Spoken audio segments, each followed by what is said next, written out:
The Bison men's basketball team returning home tonight to host another Summit League opponent, the Omaha Mavericks. The Bison coming off of a split on the road against the South Dakota schools, looking to bounce back with a win on their home court as they jockey for that postseason positioning here down the stretch. Omaha on a 4-0 run to start this game, but now the Bison getting on the board. Rocky Cruiser hanging out near the logo, and the long three falls through.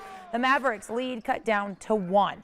NDSU grabbing their first lead of the day. Now Sam Griesel tracking down the offensive board under the basket. He lays it back in. The Bison with a 10-9 lead. They're going to add to it here now. Griesel on the fast break, driving through some heavy contact under the basket. He lays it in for the and one and converts the free throw. The Bison lead by 7. Near the midway point of the first half now, Andrew Morgan gets the ball in the post and goes up for the one-handed jam. Morgan's dunk in his first game back from injury puts the Bison up 24-15, 71-64 the final from the Shack. Griesel led the Bison in scoring with 17. The homestand continues for NDSU, hosting Denver on Saturday. Meanwhile, the women's teams playing down in Omaha. The Bison on a big run to start things off. Heaven Hamling with the long pass to Olivia Skeebel, who drains the three-pointer. The Bison with an 11-2 lead here with plenty more in the tank. Ryan Cobbins with the drive inside and pops up for the jumper from the paint. The Bison already lead by double digits just 4 minutes into this one.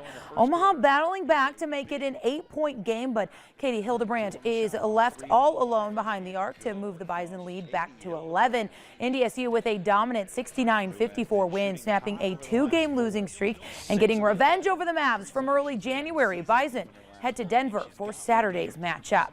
In Grand Forks, North Dakota men on the hunt for that first win of the Summit League season, still hosting Denver. 34 seconds to play. UND up by a bucket after leading by as many as 19 at one point. KG Hunt dribbles hard into the lane, glides in for 2 of his 32 points, tied 70 all, and into overtime. The Pioneers jumped up by 5. UND's Brady Danielson hits the much-needed 3, and it's a 2-point deficit. About 40 seconds later, the Fighting Hawks get a back cut from Paul Bruns. He drops it down, and it's tied at 75. Denver brings it down, and Coben Porter from just outside the elbow. Pioneers are back in front, and it was all free throws after that. Last chance for UND here. The half-court heave.